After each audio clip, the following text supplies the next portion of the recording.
Thanks for supporting the channel by clicking the links in the description box. And thank you so much for liking, commenting, sharing, and subscribing. And now let's get into this podversation.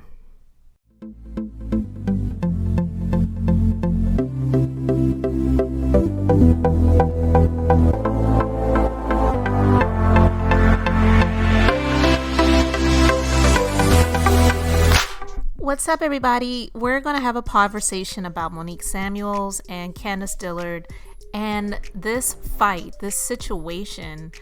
We all know that they got into a fight. This is currently something that's being played out on the current season of The Real Housewives of Potomac, but this is something that actually happened last year in 2019. Now, I got a chance to watch the episode that aired just this past Sunday. And this was the episode where the ladies gathered together to sit down and talk about what happened without having the person there that this actually happened to. So, I kind of thought that may have been a little bit biased, but I can understand if things are not cooled down and Monique is still on 10 and she's basically the one that's been saying her adrenaline is still flowing. It's still high. So yeah, it probably was a good idea that Candiace not be there, but I also think that it was a little bit disingenuous to have this meeting when Monique is not repentant in any way, shape, or form. Now, I know some people may feel like she doesn't have a reason to be repentant. Candiace was asking for it. Candiace deserved it. Candiace is annoying. Candiace is this. Candiace is that. There are a lot of people that don't like Candiace. Like I said before, on my previous conversation where I talked about the fight, I'm not Team Monique and I'm not Team Candiace. I'm on Team Right. And no matter how you shake it, Monique was wrong. We have to acknowledge the fact that as adults, we cannot just lay hands on people just because we feel like it. Just because a person is just yapping their mouths. They're super annoying. They're sickening. They're frustrating. You can't stand to be around them. Like I said, I get it. We all have people that we have in our lives or may have had in our lives at some point that we could not stand. And you could probably just picture yourself slapping the you-know-what out of these people, but it doesn't give you the right to do that. And in this sit-down, Monique was not repentant at all. She did not appear to be apologetic to Candiace about what happened. She just kept giving excuses about her blacking out and not really remembering anything. Now, Robin, she talked about how Monique was lying. And honestly, I do agree with Robin. She just flat out said it. You had wine in your face, but you grabbed Candiace. Candiace had a glass in her hand and she had white wine in her glass and you had red wine in your face. The wine that flew in your face was not Candiace's wine. It was from the friction of you just yanking this girl across the table and slapping your hands into the back of her head repeatedly.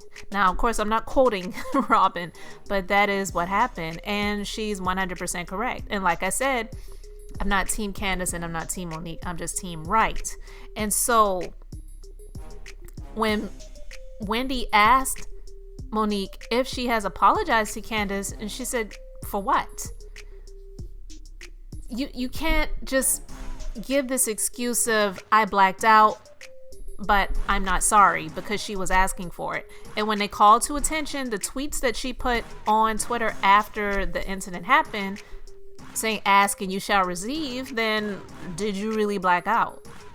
So, I wanted to talk about this because I feel like there's some things that people really are not addressing. As I stated in my previous conversation, I stated that this fight did not just happen because Candiace was being super annoying at that moment and Monique just had to lay hands on her. It's some deeper issues that are underlying with Monique. And the things that I picked up on in this episode, and not just in this episode, but it just was really like just coming across to me more in this episode is the fact that I believe Monique, in that situation and during that time, she was dealing with postpartum depression. And that's something that I haven't heard anyone say. Now, I haven't listened to everybody's commentary on the situation, of course. So there may have been other people that have noticed it, that have called it to attention, that may be thinking the same thing. But I'm stating it because, one, I haven't heard anyone say this, and this is just what I was picking up. I feel that she's dealing with postpartum depression, and this is her third baby. Monique is still pretty young, and when you have a baby, even if it's your first child, you go through an emotional roller coaster. And not everybody deals with postpartum depression. Not everyone deals with it with every pregnancy. Some people don't deal with it at all. But even though Monique, to the naked eye, to most people, it would appear that she has everything going for her, and she has the life that many women would dream of having. I don't think it's, like I said, I believe she's dealing with postpartum depression, but I don't think that she is 100% happy. Because I can recall the first season that she appeared on, she talked about how she used to be a rapper. Now, I don't know if her aspirations were to become like the next MC Lyte or, Queen Latifah or whoever, Lil' Kim. But she spit some bars when she was at this tea that they had at whatever hotel it was in that first season that she appeared on, which I believe was season 3, if I am not mistaken. And she was, she just seemed very cool and down to earth. And Giselle even threw a little bit of shade at her at that time, and she said that she and her husband were looking for a home, and and Giselle was like, "Oh, you don't have a home?" Which I don't even know why that would even be something that would be a shady comment. It's ridiculous, but we all know that Giselle can be really ridiculous. But anyway, that's neither here nor there. That's not what this conversation is about.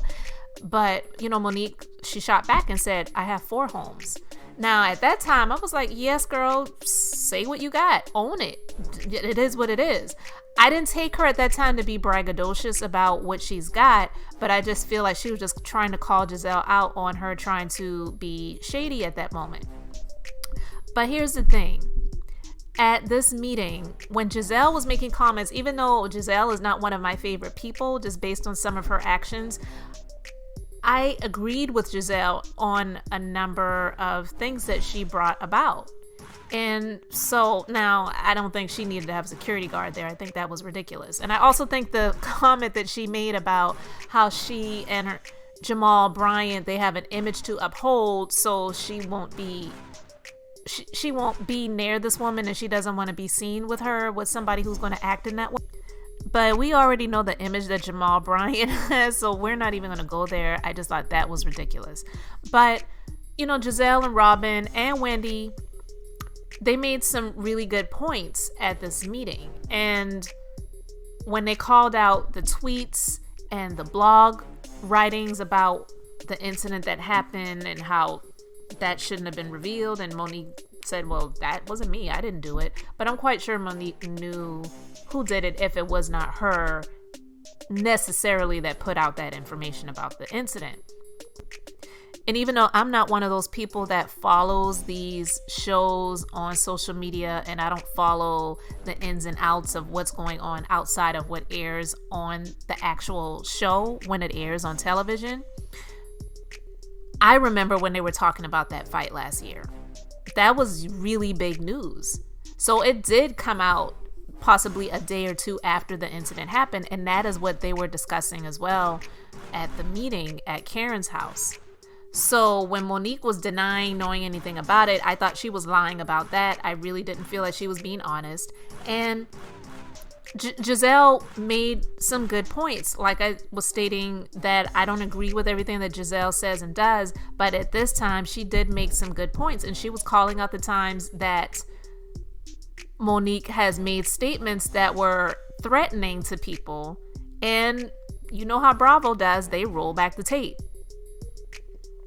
And so there were times when Monique said things that were threatening to other women. Now, who's to say she actually would have acted upon those things?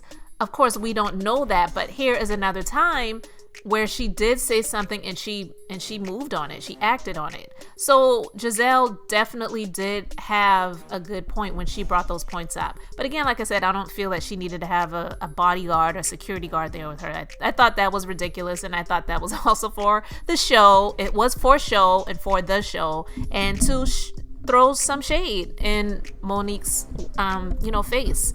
Like, girl, I don't trust you. I'm gonna have to have somebody to drag you off of me if you try to put your hands on me. It's not going down. So that's what I feel like she was doing with that in that moment. And Karen, I understand she feels like she's put in the middle of this because Monique is her friend. But if you are a true friend, a really true friend, you have to be able to call somebody out on their stuff. And if they can't receive you, and if they can't accept the truth that you're giving them, then maybe they're not your real friend. So I understand it. But Karen, she made a good point as well. She said these women, some of them, they have done and said some really horrible things about me, about my marriage, about my life. But I never once thought about putting my hands on any of them. And Monique is clearly not in that same place. But I do believe that she's dealing with postpartum depression. And I also believe that she's not 100% happy in her marriage. And I'm not saying she doesn't love her husband, and I'm not saying she doesn't want to be married. That is not what I'm saying. But what I am saying is it's clear that she wants more than just being a wife. A kept wife at that. And it puts me in the mind of Portia Williams when she was married to Cordell Stewart, when she was Portia Stewart on her first season of The Real Housewives of Atlanta. She was married to this ex-football player who had really great money. She was living this amazing lifestyle. They didn't have any children. She was trying to have kids. And she was a housewife. She was a real housewife. You know, it trips me out. These shows are called The Real Housewives, but most of them are not married. And if they are married, they're not housewives. And if they're, not like a full-on housewife, they're trying to become an entrepreneur. So change the show to The Real Entrepreneur Wives of whatever. I don't know. But that's neither here nor there. I'm just saying. Monique puts me in the... She reminds me of, I should say, Portia Williams. And I believe that they're friends. They've been on little trips together. They've, had pictures together on social media. And, I do believe that they have that in common, where they're very pretty. They have had, really nice lifestyle, but they want more. And Portia, she was saying that when she was married to Cordell, she's like, I want more than just being a wife. I want to be able to have my own career. And right now, Monique, she's trying to do something with this Not for Lazy Moms. I still don't really understand what that is supposed to be about. But when she told her husband that she has already spent all of these hundreds of thousands of dollars trying to get this podcast off the ground, I felt like, what in the world are you doing? You really do just need to be a housewife, or you need to go to school or something, because that's ridiculous. It does not cost much of anything to create a podcast. And in actuality, all you really need is a microphone, create a podcast name, submit it to iTunes, have it on there, record your episodes, upload them. If you want to have a studio in your house to do that, or if you want, because I think she said something about she can't work in the house, there's too many distractions. It's like, girl, how big is your house now? And you can't carve out a space in this huge home where you can just do what you need to do in an office where nobody else can come and bother you for a period of time. Get a nanny and let them watch your kids for that period of time. But all of the money that she spent on this, I think that it's more than just this podcast. I feel like she's searching for something more. She wants something more than just being a housewife and just being a mother. Again, not saying that she doesn't love her husband and she doesn't love being married and she doesn't want to be married. I'm just saying I feel like she's wanting more, so she's not 100% happy at this time. And when you are in a state of having postpartum depression, you're not 100% happy where your life is right now, even though it may seem like you have the world at your fingertips. Financially, you are free, but emotionally, spiritually, mentally, you're not. That can be worse sometimes than some people who don't have money. And so there are definitely issues that she needs to address. And like I agree, I should say, with Karen Huger when she said that you clearly have some things that they need to really be addressed. Like, you need to probably get some help. And I do believe she needs that. I believe she does need therapy, because I didn't really watch the last season of The Real Housewives of Potomac. I just saw little clips of things here and there. But the season prior to the last season, before Monique got pregnant, I can recall when she was drinking a lot. She was drinking a lot. And I mean, she talked about it when they went on a little girls trip and they got on the party bus and she brought her wine bottles and everything. The girls were mentioning how much she was drinking, and it was something that it was very apparent and very evident. And then she had a car accident. Now, she claimed she fell asleep at the wheel. Ashley said that she had, a little bit too much to drink. I agree with Ashley with that. I believe that she had too much to drink and she fell asleep behind the wheel. We all know that a lot of times when you drink alcohol, it makes you sleepy. So it's not just that she got sleepy and fell asleep behind the wheel and got into an accident. I believe that she was drinking and drinking and drinking, and she got tired as she was driving and she fell asleep behind the wheel for a quick moment. And that's all it takes is a quick moment to have a car accident. So all of that drinking several seasons prior, the next season she's pregnant. The following season, she's got now 3 kids. And in this current season, her husband has made some comments about her not giving it up as much as he would like her to. And there was even at the lake house, when the husbands joined the women and they were supposed to act like their spouse, Chris did something that was, some people may say, oh, it was just a joke, it was just funny. But a lot of times we know that a lot of people, they make jokes based on a true feeling. It's not just a joke. It's not something that's just funny, just made up out of thin air, but it's based on something that's true. And the comment that he made when he was imitating his wife, it was like he had her performing on him. And she laughed it off, but I really feel like she was embarrassed by that. I felt embarrassed for her, because it's almost like, okay, do you just see me as somebody that you can have your way with whenever you feel like it? I have to have babies for you whenever you feel like it. I'm tired. I may not really want to have another baby, but because you are the man of the household and you are taking care of me, and I'm not financially able to live this life on my own, and I'm not contributing anything financially, and you are taking care of me, and I am your wife, and I am pretty much your woman. Whatever you want me to do, I have to do. Is this all there is? And so that's what I'm picking up on. Again, I will say Monique was wrong. You cannot put your hands on people just because they are annoying you or antagonizing you. And yes, Candiace can be annoying. She can.